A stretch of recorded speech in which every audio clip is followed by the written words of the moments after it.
Have you ever really thought about what happens when you hit send on a crypto transaction? I mean, it feels instant, right? But underneath, there's this incredible, invisible journey that turns your one click into a permanent, unchangeable record.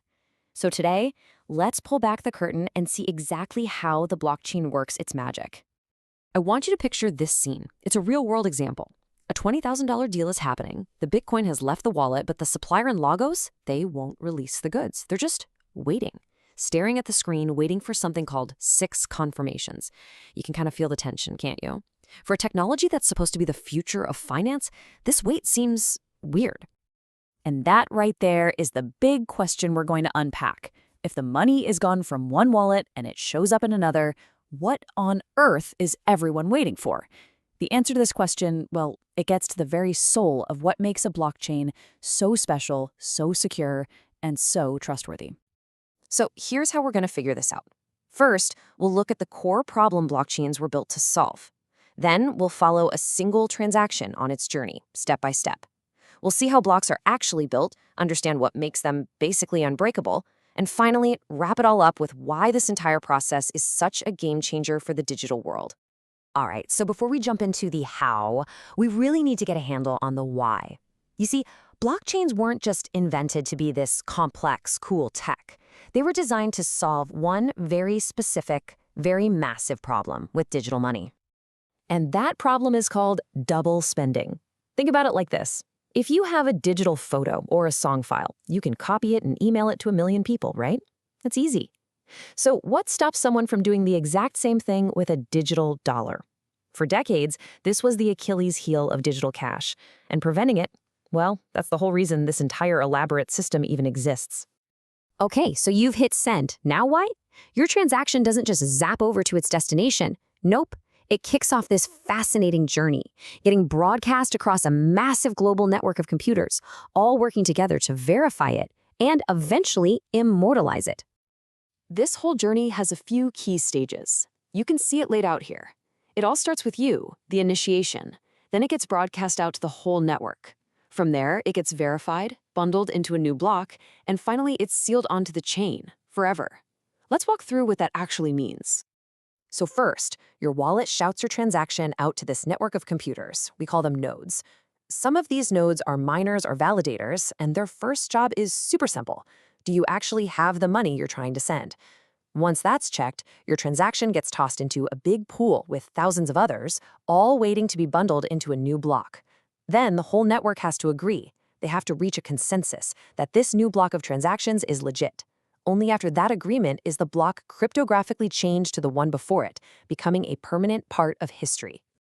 And this is a really important point that a lot of people miss about mining. They think the hard part is just checking if you have the funds. But honestly, that's the easy part. The absolutely critical job of a miner or validator is to decide the official order of all transactions. They're the ones who make sure you can't spend that same digital coin in 2 places at once. They solve that double spending problem.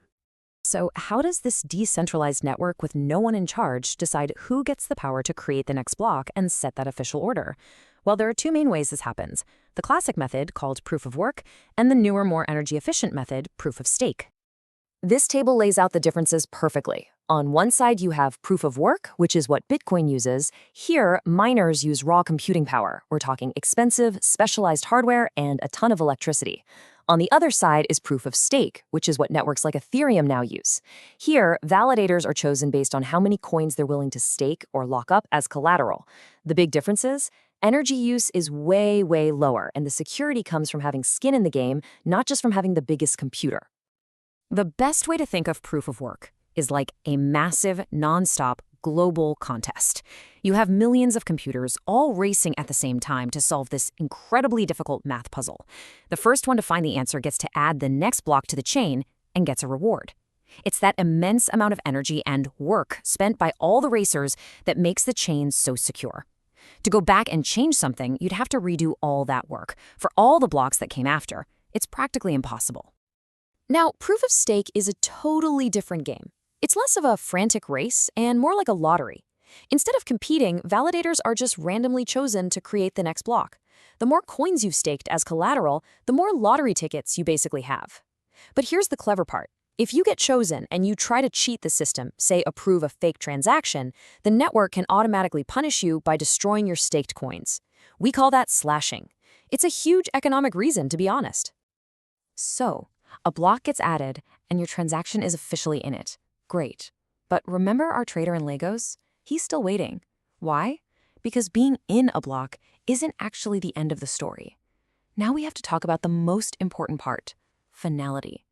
The moment a transaction becomes absolutely, positively irreversible. Finality is, quite simply, the promise of the blockchain.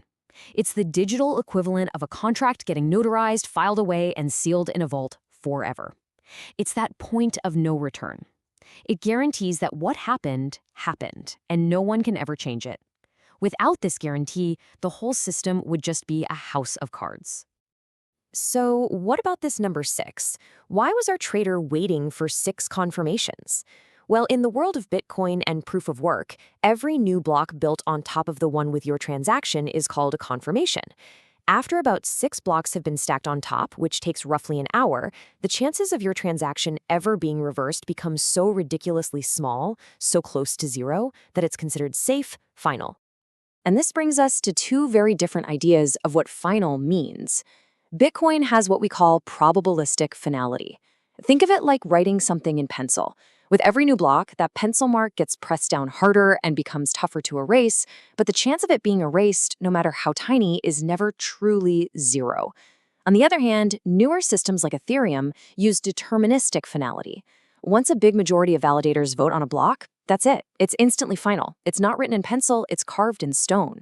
The trade-off? You're moving from the raw security of pure computing power to the economic security of trusting that the validators want to protect their investment. Whew, okay. We have covered a lot of ground here. Mining, staking, confirmations, finality. So let's zoom out and bring it all home. Why does this ridiculously complex process matter to you? Because when you put all these pieces together, you get something revolutionary. First and foremost, it solves that fundamental problem of digital money we talked about at the start, double spending. This entire beautiful, complicated dance exists for one primary reason: to guarantee that one digital coin can only be spent one time, creating a system of value that is verifiable and incredibly resistant to fraud.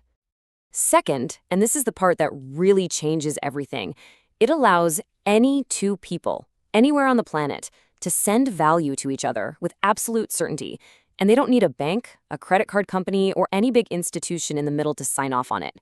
It literally creates trust using math and code. And finally, this foundation of digital trust, it's the bedrock for everything being built in Web3. I'm talking about decentralized finance, where you can borrow and lend without a bank. I'm talking about digital art and collectibles. None of it would be possible without this incredibly robust process for adding transactions to a blockchain. So this ability to create digital records that are irreversible, totally transparent, and trustworthy, it's a new kind of building block for society.